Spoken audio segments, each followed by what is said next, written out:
Preston, move the 3 o'clock flight or scrub it. The wind's wrong for that roof. It seems the janitor is a meteorologist now. Kellen, stick to what you're here for. Leave the building to the people who run it. The mechanical housing on that corner throws a downdraft in a west wind. It'll shove anything hovering low sideways. Stick to the floors, Kellen. Leave the building to people who understand it. If no one who understands it will stand up here, then someone had better.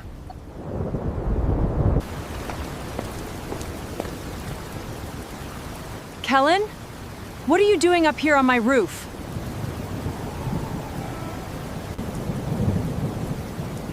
You should get everyone off the roof before the thing that is coming gets here.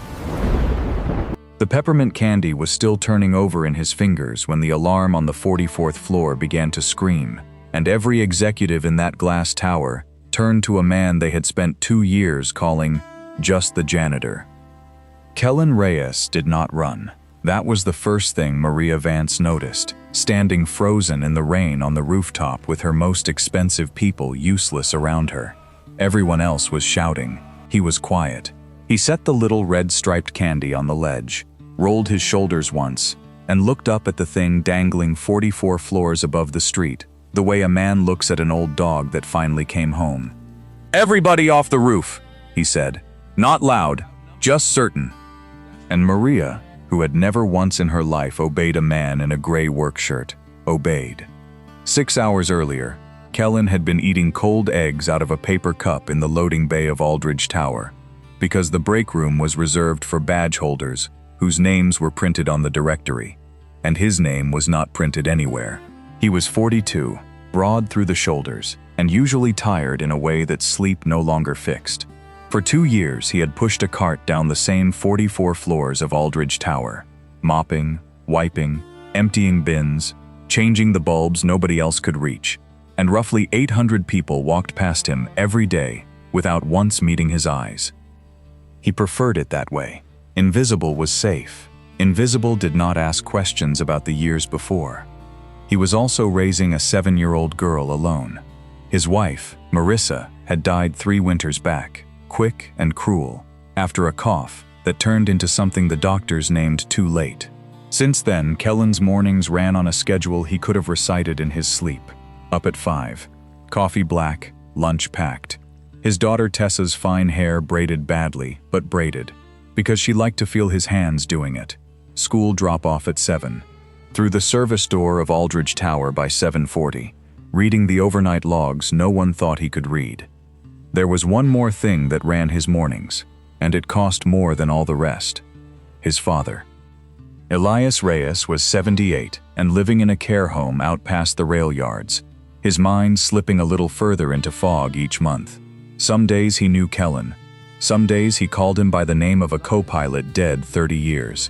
The home was clean and kind, and it took nearly every dollar Kellen made, and then a little more that he did not have. Each month he counted the bills twice on the kitchen table after Tessa was asleep, and each month he put one back in the drawer and told himself next month would be easier. It was never easier. He kept peppermint candies in his shirt pocket for 2 reasons. The first was Tessa, who got one after school if she'd been brave. The second was his father, who no longer remembered much but still smiled every single time Kellen pressed a red-striped candy into his palm and said, "There you go, old man." The nurses said it was one of the last things that reached him, so Kellen bought them by the bag and carried them everywhere, and the smell of peppermint had become, to him, the smell of the 2 people he had left. Nobody at Aldridge Tower knew any of this. To them, he was a gray shirt and a cart. To understand what was coming, you had to know the thing Kellen never told anyone. Before the mop, before the tower, before Marissa got sick and the money ran out, and the good jobs stopped calling a man with a grieving face, Kellen Reyes had flown. Not planes, helicopters, 12 years of mountain rescue, hauling stranded climbers off cliff faces in weather that grounded everyone with sense.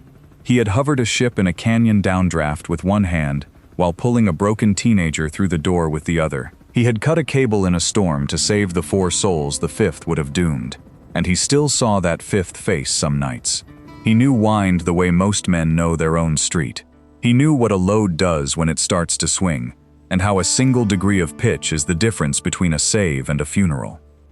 Then the crash took his nerve, and Marissa's illness took the rest, and Kellen folded that whole life up and put it in a drawer, the way you put away a coat that belonged to someone who died. He did not talk about it. He was not ashamed of it. It simply belonged to a man he was no longer allowed to be. So he mopped floors, and he was good at that too, because Kellen was good at whatever he did quietly. The woman on the top floor never saw him at all. Maria Vance was 45 and had built Aldridge Holdings out of nothing anyone would have bet on. She'd started with a single leased office and a stubbornness that frightened investors, and now she ran a company worth more than most towns. She was not cruel in the obvious way. She remembered her assistants' birthdays. She funded a scholarship every fall. But somewhere in 20 hard years of climbing, she had come to believe that the world sorted itself fairly. That the people at the top were there because they were the most, and the people with mops were there because they were the least, and the arithmetic of a person could be read straight off the title on their door. That belief was about to cost her more than she could imagine. The man who fed her that belief every day was named Preston. Preston Hale was her facilities director, 40 and smooth, the kind of man who spoke first in every meeting and took credit for every quiet fix he had nothing to do with. He liked to walk the floors with his chin up and his hands clasped behind his back, inspecting. When he passed Kellen's cart, he did not slow down. Once, in front of 2 junior managers, he had flicked a paper cup off a ledge onto the floor Kellen had just cleaned, and said, "That's what he's for," and laughed. And the junior managers had laughed too, because he was their boss. Kellen picked up the cup. He said nothing, but Preston Hale had cut a corner that week that Kellen noticed, and Kellen filed it away in the same battered notebook where he kept everything, because paying attention was the one habit 30 years had never let him break. Here is the corner Preston cut. Aldridge Tower had a helipad on the roof, a leftover from the building's first owner, unused for years, a slab of concrete and a faded circle where no aircraft ever landed. But that spring, Maria closed the biggest deal of her life, a merger that would double the company, and the men on the other side of it liked spectacle. They wanted to arrive by air. They wanted the photograph, the executives stepping off a chartered helicopter onto the roof of Aldridge Tower, with the whole gray city spread beneath them. Bringing an old helipad back into service takes inspections, wind studies, a certified windsock, a working perimeter, a checked and recertified landing surface. It takes money, and it takes weeks, and Preston Hale had neither. So he signed the forms that said it was done, and he did not do it. He had the faded circle repainted so it looked new in photographs. He told Maria it was handled. She believed him, because believing the man with the title was the whole way she had learned to run a company. Kellen knew none of it was real. He had been up on that roof 100 times replacing lights, and he had watched Preston's crew paint a circle and change nothing else. He had seen the windsock still lying folded in a supply closet 3 weeks after Preston swore it was flying. And he knew, the way only a man who had flown could know, that the far corner of that roof, where the mechanical housing rose, threw a downdraft in a west wind that would grab anything hovering low and shove it sideways like a hand. He said something, once. He caught Preston in the elevator lobby and told him, plainly, that the pad wasn't safe in a west wind, and the perimeter wasn't certified, and someone needed to look before an aircraft ever came near it. Preston Hale looked at the gray shirt, and the mop, and the name tag that just said Kellen, and he smiled the way you smile at a child who has told you how the economy works. "Stick to the floors," he said. "Leave the building to people who understand it." Kellen went back to the floors. But that night, he wrote it down, dated it, and mailed a copy to himself. A habit from a life where the paper was sometimes all that stood between you and a very bad outcome. He did not know why he still did it. He just did. The day of the merger came in gray and wrong. The forecast that morning called for a west wind rising through the afternoon and rain by 4. The flight was set for 3. Kellen heard 2 managers talking about it by the elevators and felt something cold turn over in his chest. The old instinct waking up, whether he wanted it or not. A west wind, rising, onto an uncertified pad with a downdraft in the corner and no one who knew. He found Preston in the 44th floor corridor and tried one last time. "Move the flight or scrub it," Kellen said. "The wind's wrong for that roof. I've seen what that corner does." Preston did not even stop walking. "The janitor's a meteorologist now," he said to the woman beside him, and she smiled, and they went on toward the good coffee. And Kellen stood there with a bag of peppermint candies in his pocket and no way in the world to make them listen. So he did the only thing left to a man they wouldn't hear. At 2:40, he took the service stairs to the roof. He told himself he was only going to check the light housing. He knew it was a lie. He went up because if no one with the power to stop this would stand on that roof, then someone who understood it had better be standing there when it came. The rain started early, at 10 to 3, fine and cold.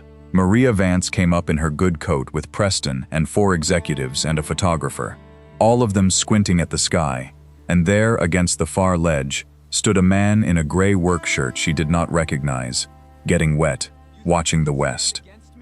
"What is he doing up here?" Preston said, and the words he used for Kellen after that were not kind ones. Maria was about to agree. She had a merger to close, and a photograph to make, and no time for a janitor on her roof.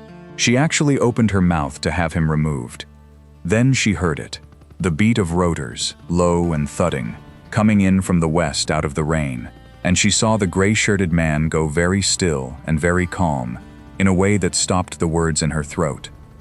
The helicopter came in fast and low, the pilot fighting a wind that shoved harder than the charts had promised, angling for that bright fresh circle Preston had painted to look like safety. Everyone on the roof relaxed, because it was almost down. Almost. Kellen did not relax. Kellen was already moving. He saw it before it happened, the way he used to see it over the mountains. Saw the aircraft slide toward the mechanical housing. Saw the corner reach up with its invisible hand of falling air. Saw the tail begin to swing exactly the degree he had warned about, and no one had heard. The rotors bit at bad air, and the machine lurched, dropped, kicked sideways, and came down hard and wrong on the near edge of the pad. One skid crumpling, the whole airframe tilting toward the low ledge, and the 400-foot drop beyond it, engines screaming, rotor blades whipping down toward the concrete, and the people frozen on it. That was the moment the alarm began, and the executives began to shout, and Preston Hale ran for the stairs. Kellen ran the other way. He crossed that roof in the rain, shouting the 2 words that mattered. "Everybody down!" And he did not say it like a janitor. He said it like a man who had pulled the injured out of wreckage before, and something in the sound of it dropped every person on that roof to the wet concrete, Maria Vance among them, her good coat soaking through, her certainty gone in an instant. The helicopter was sliding, skid buckled, nose swinging toward the edge. The pilot slumped against his harness and the door jammed. In 4 seconds it would go over. Kellen had counted worse odds in worse weather. He knew this machine. Of course he knew it. He had flown its cousin 100 times. He got low under the blade wash, where a man who didn't understand rotors would have stood up and come to serious harm. And he reached the fuel cutoff on the outside of the airframe that only a pilot would know was there. And he killed the engine with one flat, certain motion. The rotors began to slow. The slide didn't stop.